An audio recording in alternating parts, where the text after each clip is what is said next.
Hannah, will you make sure it's recording?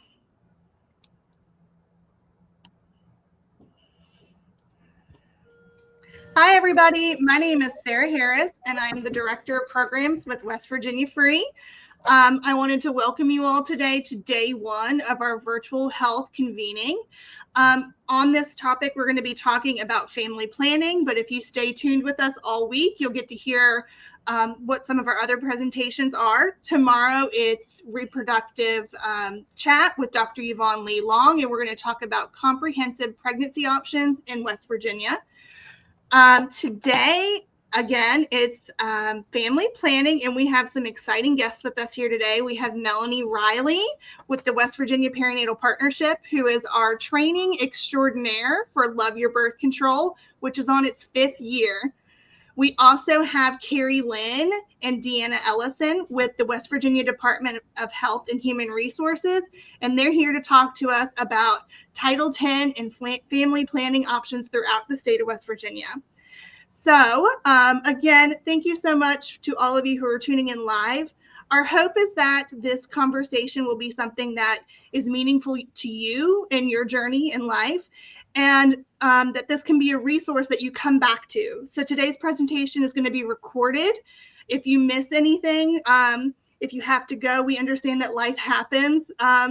This will be something that you can come back to and pick up where you left off. So just a few housekeeping rules.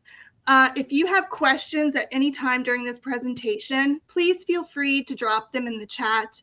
We're going to answer those in between presentations. So again, we want to hear from you. Give us all those good questions that you got. If you have something for the presenters, they want to hear it too. So with that in mind, I'm going to go right ahead and introduce Melanie Riley of the West Virginia Perinatal Partnership, and we'll just get started. Hi, good morning, everyone. I apologize, my camera does not seem to be working on this platform. But Sarah, that's the last slide.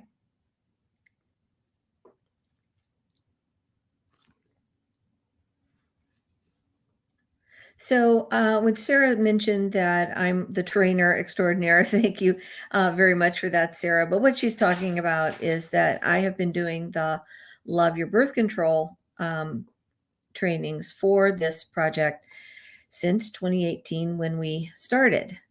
So I wanted to just take a few minutes to tell you what the Love Your Birth Control project is, and what that training is, and whether you are a community person or a healthcare provider or in a healthcare setting, this might be something that you would be interested in looking into. So it's called Love Your Birth Control because we really want to provide information that allows persons to select the birth control reproductive method that works for them. Not that someone else thinks would work for them or would work best for them or in their situation, but that they think would work best for them. And we're believing that by doing that, people who select the contraceptive method will use it, and will use it more consistently and be happier, more satisfied in their choices. So it's a shared decision making for reproductive counseling training. Next slide. So I am the trainer today. My name is Melanie Riley. Again, I am the nurse coordinator with the West Virginia Perinatal Partnership, who subcontracts with West Virginia Free to complete these trainings. And you can reach me at this phone number or at my email, which is really easy, rileym@marshall.edu. Next. So the Love Your Birth Control training, the shared decision-making training, is a free training that we provide across the state. I have been to healthcare offices, I've been to hospitals, health departments, behavioral health sites, school clinics, school nurses, social work, just about anyone who is interested in being able to connect with the childbearing population can benefit from this training. We provide free materials after the training, and those materials are commercial free. So you are not advertising for a large pharmaceutical company. These materials were produced independently and do not advertise one product over the other. Materials include posters, patient information cards, and the information grid that I'm going to show you in this presentation. Next. And again, this is a collaborative project and currently supported through the Educational Foundation of America and the Greater Kanawha Valley Foundation and the West Virginia Perinatal Partnership. And we started this project 5 years ago in 3 counties and have expanded now to across the state. Next. So shared decision making, this is now the preferred method of counseling from the American College of Obstetricians and Gynecologists, that it is a client-led discussion. The provider and the client discuss information about all types of contraception. The client leads the discussion by indicating what they want to learn about or where their questions are, where their interest is. And it should always be a non-directive and non-judgmental training. So again, regardless of what the person doing the counseling thinks would be best or what they would like to suggest, they do not do that after having this training. It is led clearly by the client. Next. And we really emphasize in this training that contraceptive services and counseling requires a team approach. When I go somewhere to provide the training, I really ask that they include everyone in the office, the clinic, the setting, the practice, even the person who answers the phone, the person at the desk, in addition to providers, whether they prescribe birth control or not. Each team member should be welcoming and encouraging. Every inquiry from a client should be immediately addressed. Just a casual, oh, I was meant to ask somebody about birth control, should be, well, we can help you with that. We have information. We have material. Would you like to stay and talk to someone? Would you like to come back? Would you like me to have someone call you? Or would you like some material to take home? But a welcoming, you're in the right place, you're talking to the right people, we have stuff for you, is what you want. Nobody should be sitting there saying, well, that's not my job. Somebody else will talk to them about that. Next. In the training, we talk a lot about hidden biases in reproductive health. Reproductive care through the years has been, unfortunately, very impacted by a lot of different biases. And we spend some time talking about that in this training. Next slide. For example, these are some examples: race and ethnicity. We know that people of Black and Latino communities have been targeted for reproductive programs that are less than ethical. They have been prevented from having full information, full disclosure for full consent. Socioeconomic biases in our state, if we have a large portion of lower socioeconomic communities, and targeting them for specific types of reproductive counseling or birth control is wrong. Gender identity, we talk about same-sex couples, we talk about age bias, we talk about religious bias. So a lot of these different topics are explored, and we want everyone to start to become aware of how they have looked at reproductive counseling, how they have looked at contraception, and then how they are approaching their clients who or anyone that they have in contact with. Next. One of the categories that we particularly spend some time talking about are those clients with substance use disorders. People who use drugs are often refused counseling because of the stigma that they cannot reliably care for themselves. ACOG reports that the unintended pregnancy rate among women with SUD, substance use disorders, is approximately 80%. Women with SUD do not generally intend to become pregnant, but it can happen because they are not being fully informed, they're not being counseled, they don't have access to medical care that they can afford, they are not getting proper counseling. And then people, once they get into treatment and may become more healthy, may return to an ability to get pregnant before they realize. And so we offer this training a lot to behavioral health groups or organizations that work with the SUD population to say, hey, everybody should be talking about contraception. What's their plan? How can you help? What can you provide? And educating them about how their body can change once they are in care or if they are not. They are also targeted sometimes for coercive sterilization operations, sometimes with cash incentives. There have been movements to demand that women get IUDs placed if they are incarcerated, or that will pay them if they go through a sterilization procedure. And all these things in sort of a misguided attempt to reduce opiate effects on neonates. However, we lose sight of the fact that all people have a right to determine how they will care for themselves, and anything that they will take or they will put into their bodies or how their bodies will be altered. So regardless of whether someone has a substance use disorder, currently or in the past in treatment, they have that power. They have that decision-making right, and it should be provided to them with full disclosure and full education. So we do spend a lot of time talking about that in the training. Next. I usually spend time talking about different types of contraception.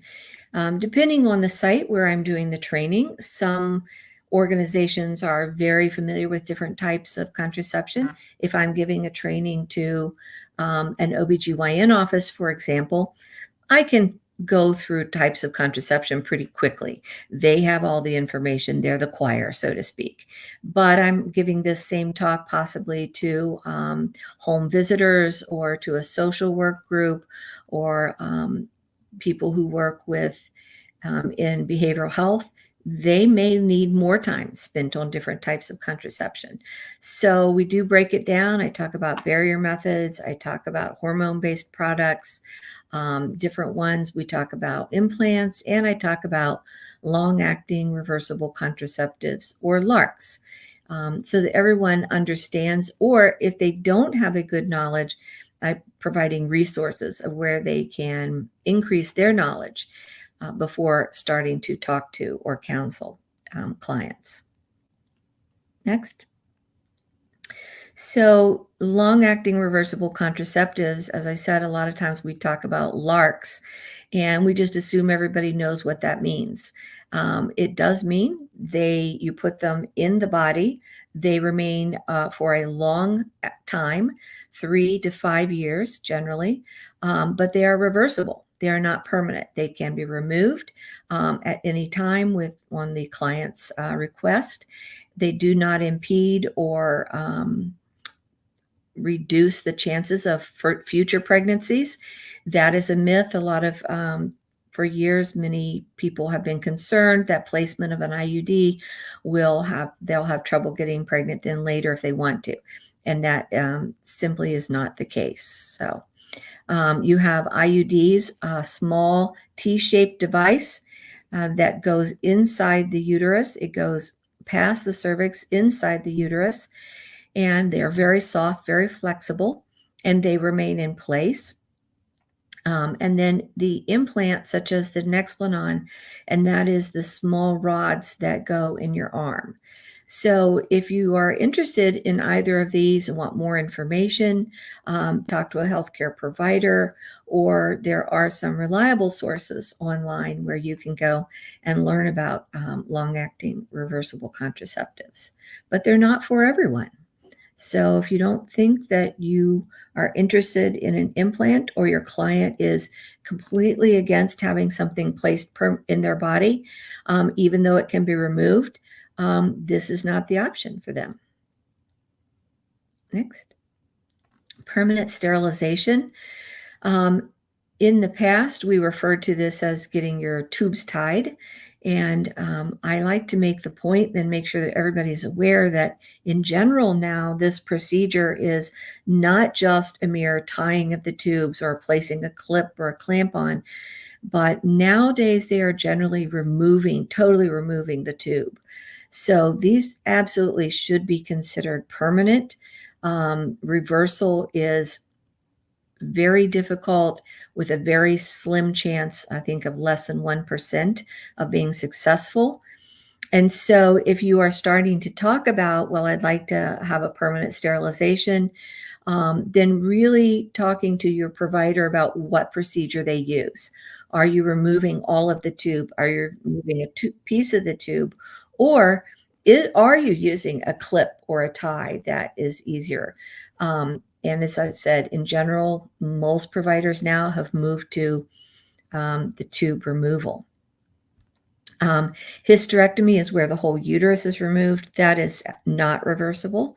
And then for men, vasectomy, where the tube is clamped, cut, or partially removed. Again, these things can be a great option for someone, but they should always be extremely positive that having a child in the future is not something they want to even consider. So.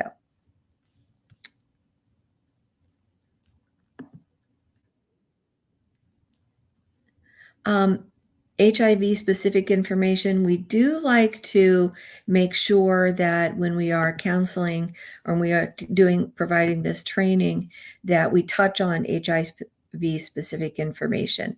The only form of contraception that protects against HIV transmission are external and internal condoms, known as male and female condoms. Other barrier methods, such as the sponge, the diaphragm, they'll prevent pregnancy, but they won't prevent HIV transmission.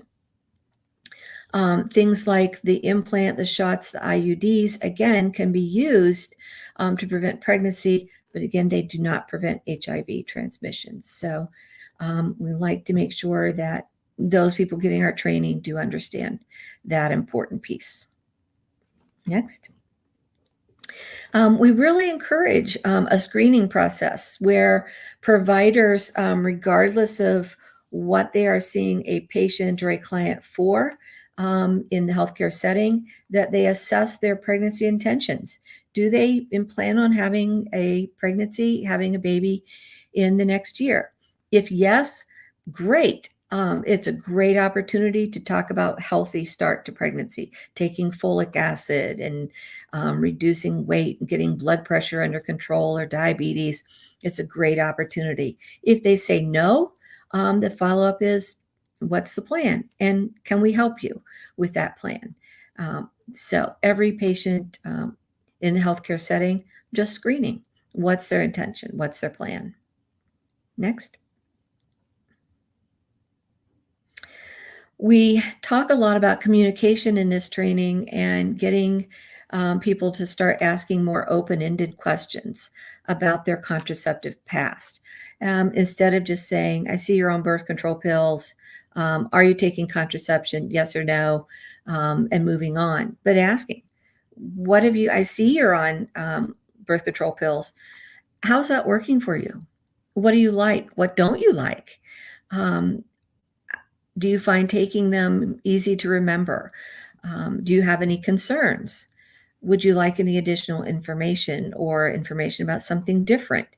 I tell providers, they may find out that the client, although it looks like they were prescribed something, isn't actually using it because it didn't work for them.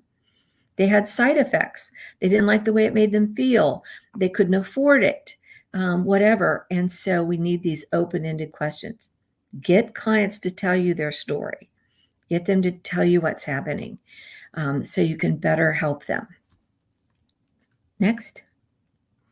And then we provide training on an education grid. And this is the part of the training that gets people into that client-led experience. Clients should choose where to start. If the client is unsure, then you begin with the effectiveness. But we don't always begin with the most effective method, because if that's sterilization or an implant, and the client is absolutely sure they do not want an implant in their body, they may already tune you out. So, next slide. So this is a picture of the grids that we provide. This is very hard to see if you're looking at on a screen. It's a very busy slide, but these are talking points. Down the left are the list of contraceptive devices, and across the top are different questions that they may ask, such as, what is it? How do I get it? How much does it cost? How will it make me feel? What are the most common side effects? What's the effectiveness? Are there different kinds? So this education grid is for discussion. It's a discussion tool. It's not a patient handout. We tell them, don't print these, fold them up and give them to your patient to walk out the door. They're not going to learn enough from this to make a decision. This is for discussion. But it is the way for the client to say, well, I'm interested in learning about the patch. I don't know anything about that. Or I'm really concerned about side effects. And you can address the side effects of each type of contraception. So this is the crux of the shared decision-making and client-led part of the Love Your Birth Control training that we provide. Next. Also talk a lot about follow-up, what to do with their client after they do the counseling. Clients should leave with a phone number, someone to call if they have questions. They should know what symptoms require an immediate medical attention. If they're having headaches, bleeding, different things, when should they call? When is their next appointment? And if they don't choose a contraceptive method, or they choose to go with a barrier method, talk to them about emergency contraception. Next. So emergency contraception is contraception. I do spend some time in the training making sure that everyone in the training does understand what it is, making sure that they understand the mechanism. There are different types of emergency contraception, such as the Plan B or the LO1, and then IUDs. The placement of a copper IUD is also considered emergency contraception. It does not terminate an existing pregnancy. These are contraception, which is why they have to be used so quickly after unprotected intercourse, within 3 days, or up to 5 days with a physician's guidance or care, possibly if they want the IUD. So making sure people understand the difference, how it works. And then I say stress for follow-up of care. If they're using emergency contraception frequently, always leave that door open to say, come back and talk to us. Maybe we can find something that works a little better for you. Next. So some places to go for help, Health and Human Services, WebMD, bedsider.org is a very user-friendly site. The Centers for Disease Control has excellent handouts in multiple languages that can be printed. Planned Parenthood, and our own loveyourbirthcontrol.org website, which provides you an opportunity to look for a provider in counties by device or by county if you're looking for a place to get contraception near where you live.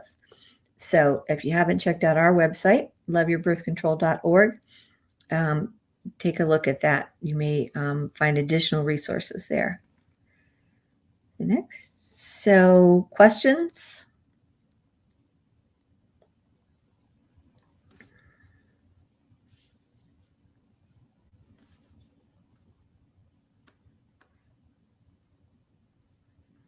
All right.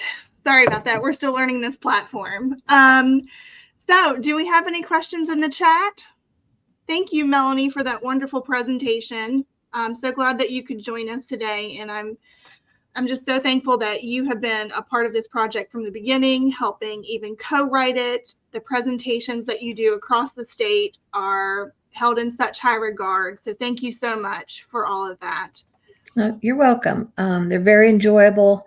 And like I said, if there is anyone listening that is in a facility, a site, an office, an organization that thinks, hey, we could use this training, just reach out to Sarah at West Virginia Free or to me by my email, and we will get a training set up for you. Trainings are free, materials are free. Fantastic. All right, I don't see any questions in the chat, so I'm going to end this with a few comments. To learn more about what West Virginia Perinatal Partnership does, about their mission and all of the wonderful work that they do there, feel free to visit their website at www.wvperinatal.org. And again, you can learn more about Love Your Birth Control by visiting loveyourbirthcontrol.org. All right, I'm going to attempt to close this presentation. And then I'm going to bring up our next presenters, which are going to be Deanna and Carrie Linn. There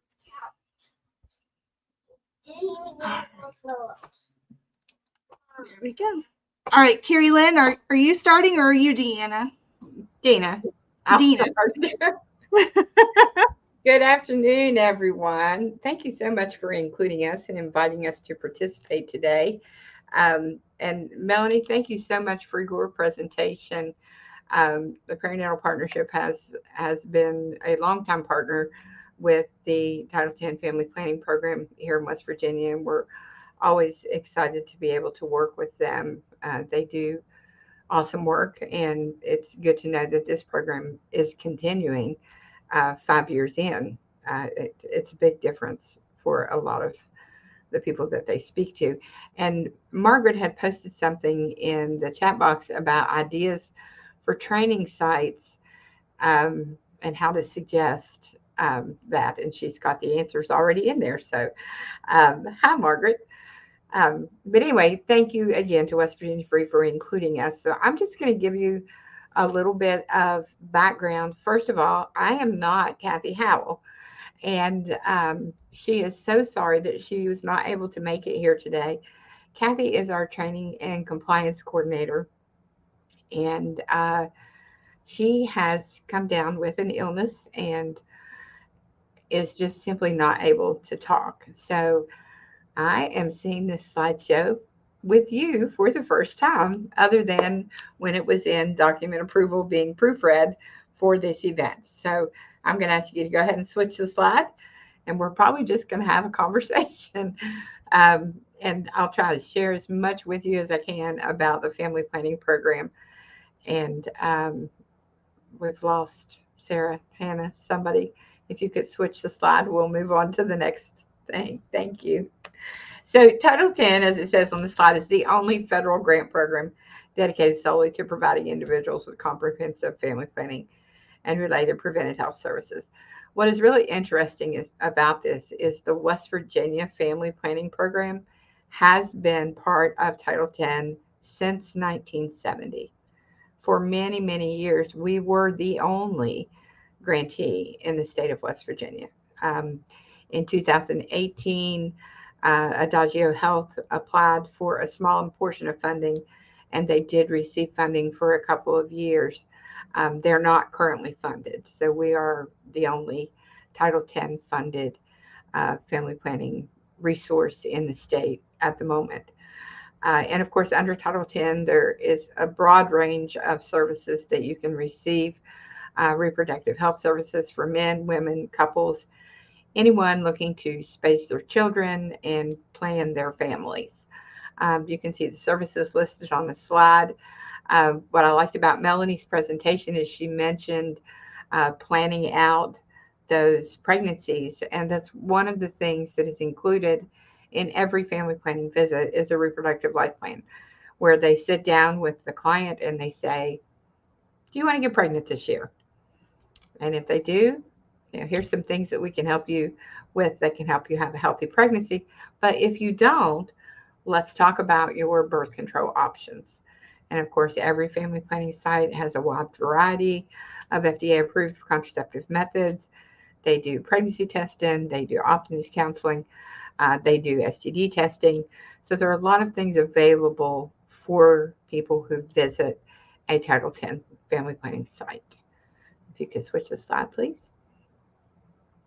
All Title X services are voluntary, they're confidential, and they're provided to people regardless of whether or not they can pay for the services.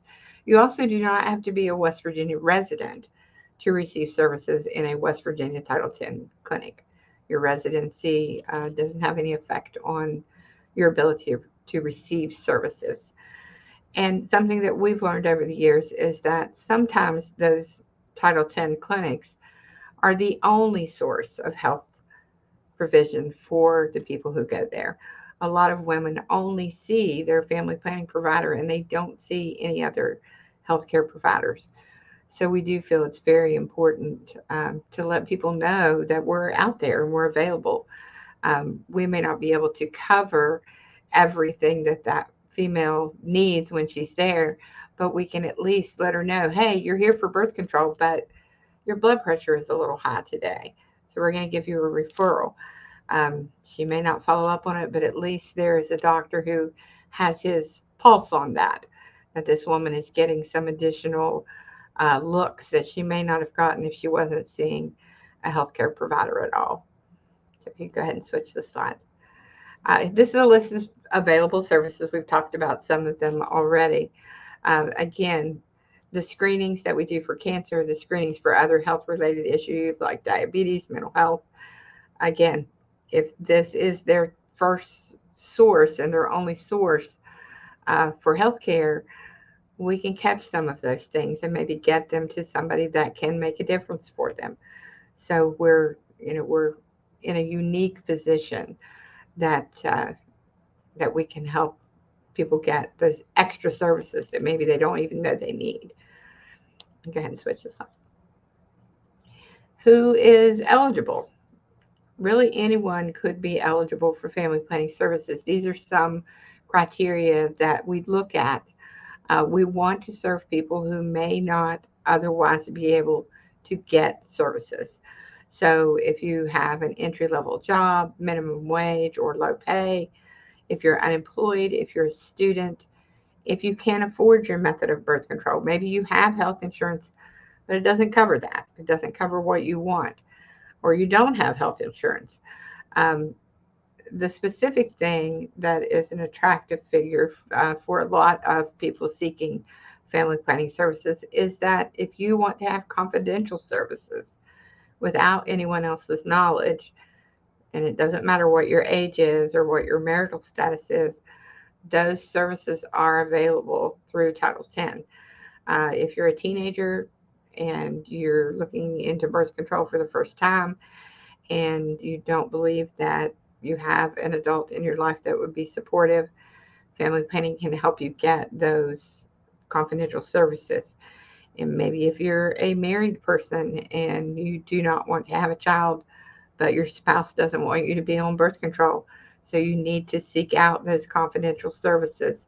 Perhaps you're in a domestic situation where there's violence involved and birth control is something that you're arguing about, but you need birth control. You can come to a Title X clinic. Your services are completely confidential. No one would know that you were there. So that is kind of a caveat available at Title X clinics that may not be available at any other location. Everybody has to follow HIPAA, but the confidentiality about your services may not extend as far as it would in a Title X clinic. So if you can go ahead and switch. This is a little bit more information about that, the difference between confidentiality and confidential services. So it's every patient is guaranteed the same confidentiality rights under HIPAA.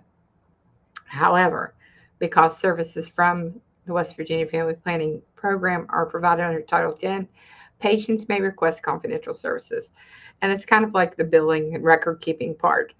Uh, that means no information about that patient can be given out to anyone without written consent. So that's the difference between the two. And you can switch this on. So currently we have 122 clinical service sites throughout the state. And OPA does have a clinic locator, and we do have that clinic locator link on our website. So you can just click on that link, type in a zip code, or I think you can even type in a town, city, and it will give you the closest family planning site to your location or to that zip code. And that makes it really easy to find those clinical service sites. I think we only have 4 counties in the state currently that don't have a Title X site. So you should have someone near you. Go ahead, next slide. The part that Carrie is going to talk to you about, I'm going to turn it over to her in just a minute, is the community outreach and education that is required by Title X and that is provided by our Adolescent Pregnancy Prevention Initiative. And I'll let Carrie give you some details about that. But I see that there is a question about what is considered low paying with looking at salary and income. Cassandra, thank you for that question. There is a sliding fee scale that the clinic uses that connects where you are on the federal poverty level to the amount that you would be required to pay. So, for example, if a high school student comes in who does not has a job, they don't have a job, they have no income, and they're seeking confidential services, they would pay nothing for their visit. Um, and depending upon your income and what your options are, and based on what is on that sliding fee scale, the clinic would work with you to work out what your payment would be. Hopefully that answers your question. But I'm going to go ahead and turn it over to Carrie and let her talk to you a little bit about community outreach as it is tied in with the family planning program. Hello, good morning. If you just saw my son run in here, he was showing me his newly colored treasure map. He's into treasures and hunting treasure right now and pirates. So he is homesick, and I printed off some treasure maps for him to color. So if you saw his lovely face, hopefully he won't be back in here. But if he does, I apologize. But thank you for having our team, West Virginia Free. We really appreciate it. Hello, everyone that's on here. We are always excited to partner, as what Gina said, with West Virginia Free, with Perinatal Partnership. We were just at the summit last week giving kind of the same discussion at the summit, and had a great time, met all kinds of new great people. And so I am now the Community Outreach and Education Coordinator with the Family Planning Program. And as Gina said, this is a big part of our program is the APPI, Adolescent Pregnancy Prevention Initiative. Gina didn't mention that she held this position for several years and trained me when I was the Northern Region Adolescent Pregnancy Prevention Specialist up in the Northern Region. Hi, Margaret. Yes, I get to see you again. Very excited. Excuse me. And so we're kind of tasked with that community outreach and education portion. So please note, we do not just work with adolescents. Of course, we work with all individuals of reproductive age to figure out this journey, to figure out, what their options are to be able to make smart, healthy reproductive decisions about their life, just like Love Your Birth Control, making it a point that they are part of that conversation. So right now we have 3 regions with APPI, and they are tasked with doing that boots on the ground, getting into mostly organizations, community outreach events, schools, middle, high schools, colleges, and letting them know about family planning, bringing awareness, that education piece as well of knowing what is true, what is not true about birth control, about STIs, about how these things happen. So starting with age appropriateness and medically accurate. So we strive to always talk about the facts, always give the information that is true. If we are not, we don't know everything, but if we don't know for sure, we tell them we do not know, but we will find out. Just like those resources you all share, we will get on there. Sometimes I've literally called Dina in the middle of a class or sent her a text, and because a student or a youth or someone was concerned and they wanted to know something, if they were safe or not, or always bring it back to safety. And Dina, of course, got me the answer I needed, or we figure it out together. Along with the trusted adults in the room. We strive to always bring it back to education, to having someone in their life, just like what Dina said about sometimes we do have youth that come into our clinics and don't have anyone, and that's a very sad thing, but we always want them to try to think of someone. If there's someone out there, it doesn't have to be a parent or a caregiver. It could be someone that's close with them that is a safe adult for them. So we encourage parental involvement or that trusted adult involvement in the clinical aspect. We also make sure that the students know or the youth know that, this is something that, making sure they're healthy, making sure they're in a healthy relationship and not being coerced into a situation that they are not wanting or not prepared for, and making sure that they are safe. So please know all of these activities and these locations that we get in to deliver this message. We want it to be that like a conversation. We always want it to be open, honest, just having a discussion. Sometimes we literally have ended up with presentations that end up with a question answer situation, just because they're wanting something more specific, or they're just really curious. So they want this knowledge and information. And one way that and I'll leave it here, one way that we figure out where we're most needed is using data. So we always go back to about statistics, and we gather from their work that they do in the state, our priority counties.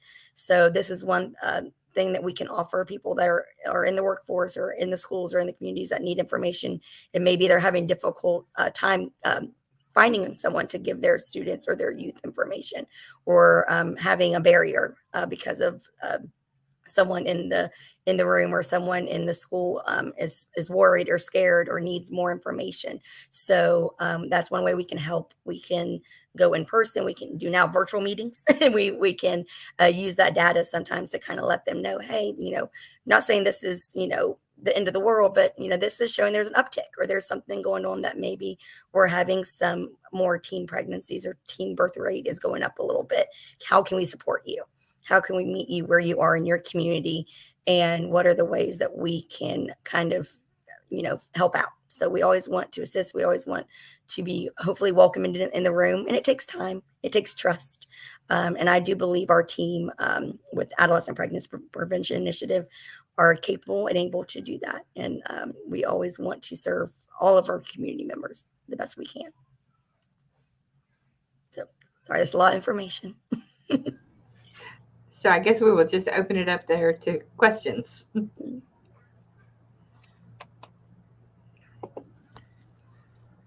I do not see anything in the comments right now. And I do apologize. I'm not able to join the chat or the comments. I attempted, and because it links YouTube or something, or computers. Okay, that's what I mean. If I was the only one that, I tried. So I can see them, but I can't type. Okay. It's our state laptops and computers. Oh man, it's always something. It's not Everything's blocked. It got blocked. I guarantee it. Well, I would like to take this moment to lift up a few things. Maybe we'll see some comments come in. You guys had mentioned a resource website for you all too. Is that on the DHHR's website? There was a link a few slides back. I'm going to bring that back up. Yeah. So in order to find some Title X websites, you can visit this website right here, listed on this slide. Oops, didn't mean to do that. You can also visit loveyourbirthcontrol.org. We have an interactive provider map that we have also linked to all of the Title X sites as well. And it'll also list all of the other options and by the type of birth control that's offered at each of those individual locations throughout the state. We do have a question here in the chat. Carrie and Dina, can you see that? It says, are the service sites LGBTQIA friendly and affirming? Cassandra, we like to think that they are. We do offer trainings, and we do provide information to the service sites. I do know that there have been issues, and we ask that if anyone is seen in a Title X site and you do not receive friendly and affirming service, to please let us know so that we can address it. Um, you know, West Virginia is a very conservative state, and we find a lot of discrimination basically in school systems, in clinical service sites, in a lot of places where we work. But we try to make sure that everyone has training available to them. We talk to them. We do, at our conferences, we do role playing sessions with them about serving different types of clients. So that when they get a patient in there who identifies differently than what they're used to, they know how to address that, and they know how to help that person achieve whatever reproductive goal they have. But we always ask, if you experience something that is less than positive in a Title X site, please reach out to us. We do have specialists that will go out, speak with the clinic, offer some additional training. The clinics are also monitored either by our quality assurance monitoring team or by our family planning specialists. And this is something that we are receiving more training on and are offering more training to them. So please let us know if someone receives services that are less than friendly, less than affirming, because we do want to address that.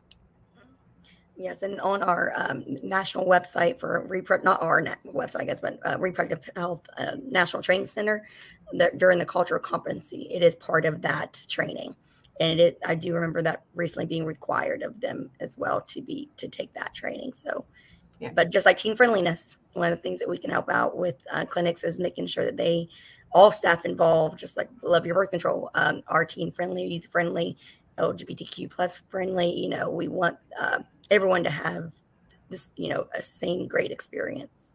So, but just like Dina said, sometimes we get calls. I've got calls before from individuals. So please email me, call me, anything. And it's not been anything recent, but just, there's been times where people did not have a great experience. So we want to fix that now. Well, thank you, Dina and Carrie and Cassandra. That was a great question. To dive into that topic a little bit deeper, on Friday, our reproductive health convening is focused specifically on trans and LGBTQIA+ healthcare in the state of West Virginia, where you can access it, the policy landscape, and the barriers that we're seeing. So that conversation on Friday at noon will dive deeper into that very important question. Do we have any other questions from the viewers? All right, Dina and Carrie, thank you so much for joining us today. We really appreciate your time and all of the great work that you do throughout the state. To lift up a little of the things that we talked about today, we talked about Love Your Birth Control and the shared decision-making model, which you can learn more about at loveyourbirthcontrol.org. If you're interested in scheduling a training for one of those free training opportunities, they come with CEUs and lots of wonderful swag materials for your patients and the people that you work directly with in your communities. Please just reach out to me at info@wvfree.org, and we'd be happy to get you scheduled for one of those trainings on site or virtually. Melanie Riley was our first presenter, and she's with the Perinatal Partnership. She's been training on Love Your Birth Control for 5 years, and she's done a fabulous job. I meant to lift this one up. If you want to learn more about the Perinatal Partnership and all of the great things that they do across the state of West Virginia, please visit their website at wvperinatal.org. And then before I turn this over to Hannah, she's going to do a self-care activity. in the reproductive health landscape, we realize that a lot of these topics are heavy. And, Carrie Linn talked a little bit about the data and the statistics, but we know that the data is really individual. Those are stories of ourselves, of our partners, of our mothers, daughters, sons, and everybody, our neighbors. And so we want to make sure that in these journeys that we're doing the best that we can to recognize ourselves and our feelings inside of the space. So some of the topics that we get into throughout the week cover everything from comprehensive pregnancy options, whether you choose to parent, choose adoption, or choose abortion. Wednesday, we're going to talk about abortion. Where are we now? And so we're going to talk about 1 year post the West Virginia abortion ban. What does the landscape look like here in West Virginia? What options do you have? And we're going to hear from Susan Yano with the SAS movement, which is self-managed abortion, safe and supported. Thursday, we have another great presentation lined up. Escaping my mind right now. Hannah, do you remember what Thursday is? Thursday is infant and maternal mortality and doula care. That's right. That's another really heavy conversation. And then the LGBTQIA healthcare. Again, this is why these self-reflections at the end, these moments for grounding are so important when we work in this space and we live with some of these harsh realities. So Hannah, I'm going to turn this over to you. Hello, everyone. I'm Hannah. I'm the outreach organizer for West Virginia Free. My background is in social work, so I kind of took the wheel here on our self-care exercises. We're just going to take a couple minutes at the end of each day to do some thinking, some deep breathing, and some reflections, and just take some time to really have some intentional thoughts. And so today we're going to focus on being kind to ourselves. So working in the healthcare field, which is a majority of what we've been talking about, whether we're doing direct service or healthcare advocacy, it's a lot to carry on, especially in the last couple years since the pandemic and within the pandemic where we're still living. Things have been hard for us. We've had to carry more than what we had probably ever imagined that we would. We've had to adapt to more circumstances than ever imagined. And it's really easy to feel like we're not doing enough or to be really hard on ourselves. So today I want to practice intentionally thinking about not only the way that we view ourselves, but the way that we view the others around us. So to start and to get us all in one central place, I'd like everyone to just close your eyes and take a couple deep breaths. So in through your nose, 1, 2, 3, hold it, and then release through your mouth, 1, 2, 3. We're going to do just a couple deep breaths together. Inhale again through your nose, 1, 2, 3, and hold. And exhale through your mouth, 1, 2, 3. I want you to keep your eyes closed, focus on this pattern of breathing, really pay attention to the air as you're filling up your body. Pay attention to the way your body feels as we let it go. I want you to think about one quality to describe the person that you admire the most. This could be a family member, a friend, a peer, maybe someone you look up to in your field. Maybe it could be a celebrity. It could be somebody in your neighborhood. Really, any person. What's a quality to describe that person? Once you have that quality in your mind, take a moment to really envision what this quality means to you. What does this quality look like in the person? How does it present itself to others? And how do you feel that they hold it within themselves? Now I want you to take 1 second now. Envision a quality about yourself. Just one quality. It can be anything. It could be something to do with the way you work, something to do with your family, something to do with your communication, anything. Really take a second to envision what that quality means to you.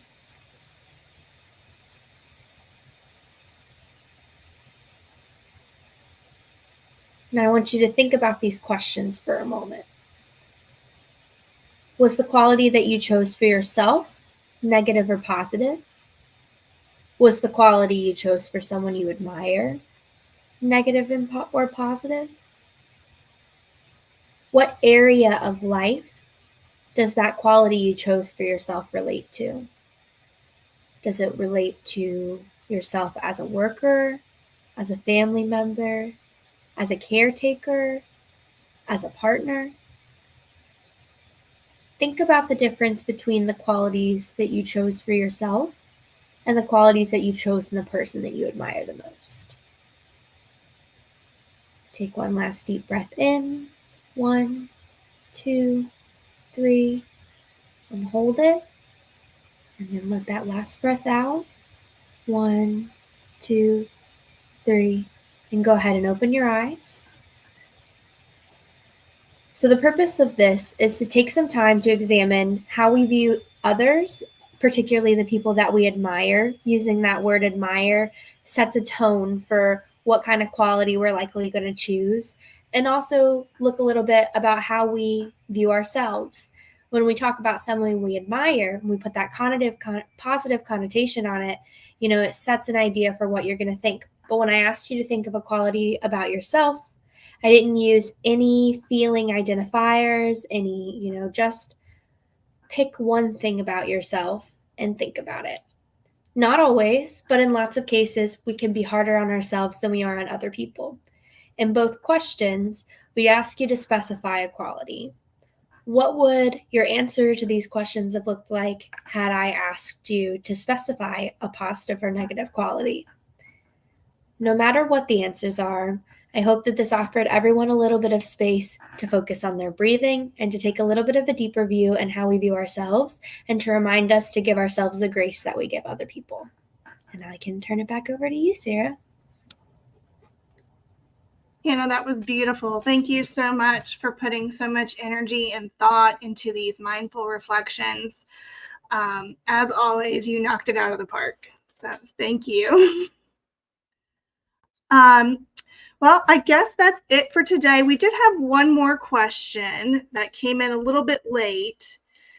It says, what do you see is what's the biggest barrier to family planning in West Virginia? Money.